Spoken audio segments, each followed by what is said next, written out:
Et si une ville pouvait penser, pas comme une personne, avec des émotions et des souvenirs, mais avec la logique froide et dure des chiffres et du code.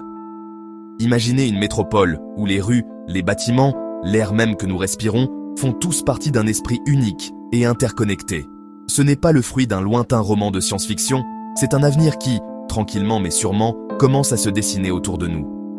Que se passe-t-il lorsque la main invisible qui guide nos vies urbaines n'est plus une métaphore, mais un algorithme complexe et en constante évolution?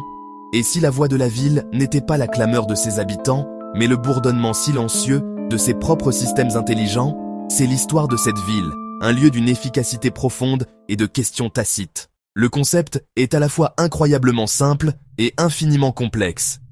Il commence par les données, chaque feu de circulation, chaque bus, chaque bâtiment public, chaque citoyen équipé d'un smartphone. Ces données ne finissent pas dans des archives poussiéreuses, mais dans une intelligence centrale, une IA conçue dans un but unique, faire en sorte que la ville fonctionne mieux. Elle apprend de nos mouvements, de nos besoins et de nos habitudes. Elle anticipe la congestion avant qu'elle ne se forme, alloue les ressources avant qu'une pénurie ne survienne, et identifie les problèmes avant qu'ils ne deviennent des crises. C'est une ville qui ne dort jamais, car elle pense toujours, calcule toujours, optimise toujours. La journée ne commence pas avec le vacarme d'un réveil, mais par une douce notification sur votre téléphone. Le bus express de 7h42 est à l'heure. Votre heure de départ optimale est dans 6 minutes. En sortant, vous remarquez que le rythme de la ville est différent. Il est plus fluide, plus délibéré. Les feux de circulation au coin de la rue ne suivent pas un minuteur rigide. Ils communiquent entre eux et avec les véhicules qui approchent. Un algorithme, avec une vue plongeante sur l'ensemble du réseau de circulation, détecte le flux des voitures, des bus et des cyclistes.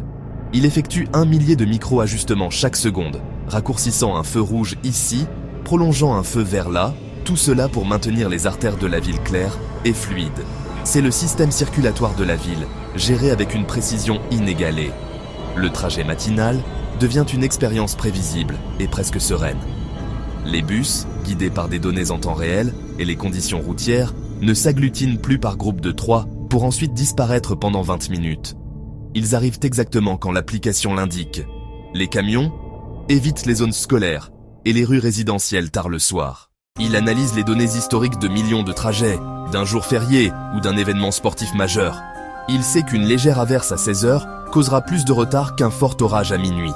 En réponse, il pourrait ajouter ou ajuster les horaires, avant même que les premières gouttes ne tombent. Pour l'individu, l'expérience est celle d'un voyage sans effort. Vous arrivez à destination à l'heure, à chaque fois ayant moins l'impression d'avoir lutté contre la ville et plus d'avoir dansé avec elle. Ballet de mouvements parfaitement chorégraphiés. Mais faisons une pause et observons cette danse. L'efficacité est indéniable, la commodité un puissant attrait. Le pouls de la ville est fort et régulier. Cependant, chaque décision prise par l'algorithme est une décision qui n'est pas prise par une personne. La route pittoresque pourrait être jugée inefficace et subtilement découragée par le système de navigation. La liberté d'être spontanément en retard, de se perdre volontairement, est remplacée par une poussée douce mais ferme vers l'optimisation. La ville se déplace parfaitement, mais a-t-elle perdu une part de son âme chaotique et imprévisible ? Au-delà du flux visible de la circulation se trouve un autre réseau, plus profond, le métabolisme de la ville.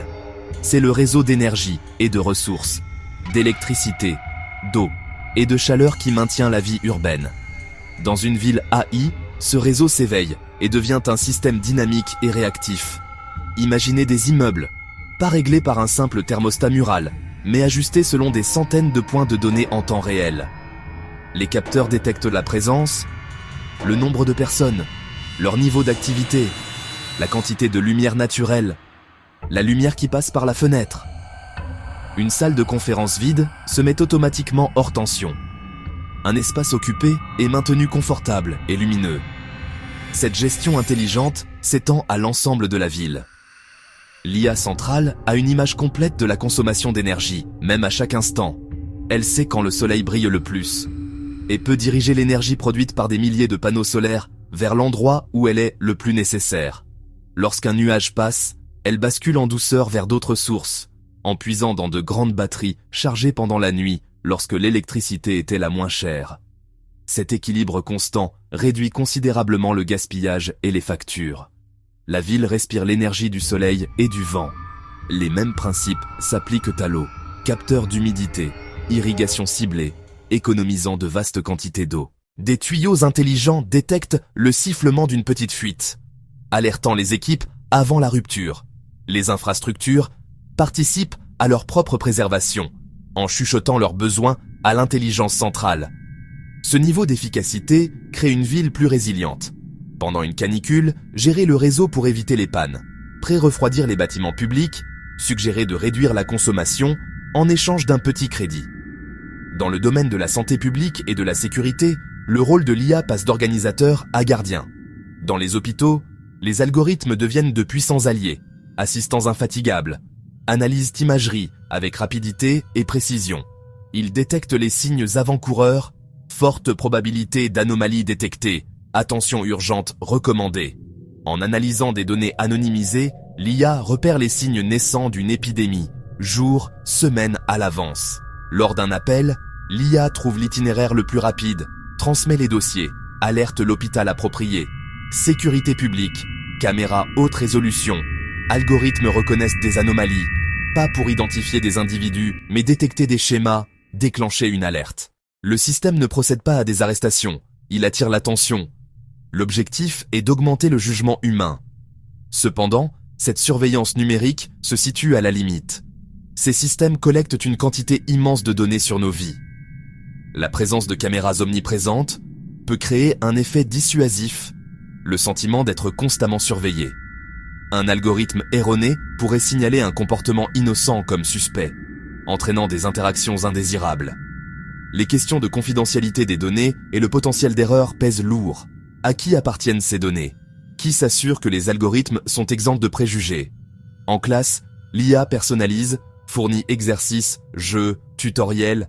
L'enseignant inspire, encadre, soutient. Au travail, les tâches répétitives sont automatisées. L'IA devient un collaborateur, architecte, scientifique, tous augmentés.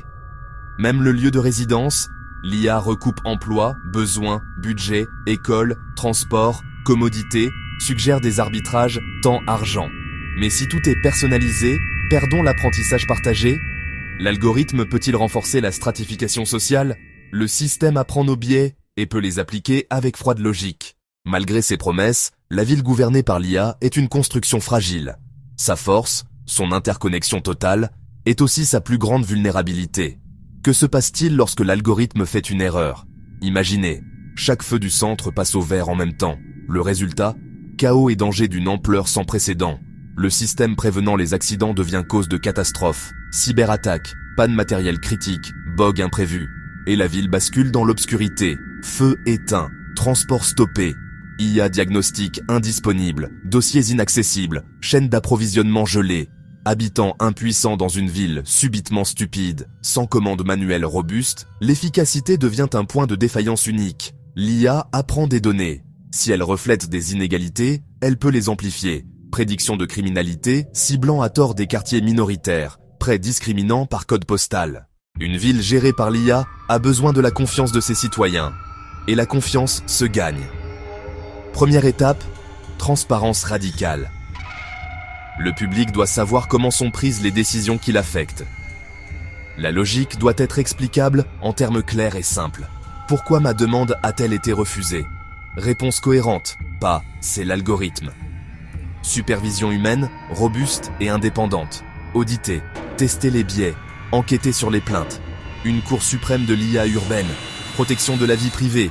Loi stricte pour collecte, stockage, accès. Données anonymisées et chiffrées par défaut. Contrôle citoyen.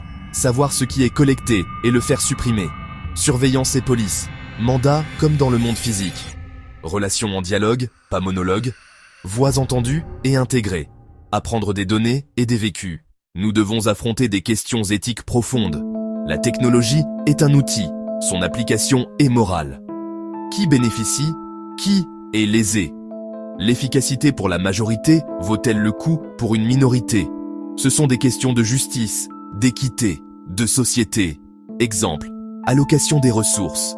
L'IA peut privilégier les riches. Fermer une bibliothèque semble logique, Mais une ville est une communauté. Les dirigeants doivent encoder l'équité et prioriser les vulnérables. Donner pareil à tous, ou plus à ceux qui ont moins? L'IA peut suivre, mais ne choisit pas à notre place. Nouveau civisme, conseil d'éthique, réunion, forum, dès la conception. Nous acceptons l'IA comme conseillère puissante, mais la décision finale doit rester humaine. Déléguer des tâches, pas la responsabilité morale. La ville IA doit garder un cœur humain, guidé par l'empathie. Alors que le soleil se couche, la ville ne se tait pas. Elle continue de penser, d'apprendre et de s'adapter. Les lampadaires s'illuminent, puis s'atténuent pour économiser l'énergie. La ville respire, son rythme est un pouls doux et intelligent. Nous avons vu sa promesse, efficacité, sécurité, commodité. Une ville plus propre, plus verte, plus réactive. Machines infatigables au service. Humains libérés pour créer, se connecter, prendre soin. Mais aussi ses ombres. Défaillances catastrophiques, biais insidieux, érosion de la liberté. Un système parfait tolère mal le beau désordre de l'humain. Le défi n'est pas d'arrêter le progrès, mais de le diriger avec sagesse. Cohabitation. Jugement humain augmenté, non remplacé. La puissance des algorithmes équilibrés par des institutions fortes. Être vigilant, poser des questions, exiger le bien commun. La question n'est pas si l'IA façonnera nos villes, mais comment nous façonnerons l'IA. Mais que se passerait-il si, un matin, la ville posait un autre type de question? Et si elle ne demandait pas seulement ce dont nous avons besoin, mais ce dont nous rêvons? Et si elle commençait alors à se remodeler, non seulement pour l'efficacité, mais pour nous aider à réaliser ses rêves? En somme, une ville qui pense peut nous offrir fluidité, sécurité et souffle écologique. Si, et seulement si, nous la guidons par l'éthique, la transparence et la démocratie. Et vous, que feriez-vous si votre ville se mettait à rêver avec vous? Et si, la prochaine fois, l'algorithme vous demandait « Et si, nous osions imaginer davantage ?»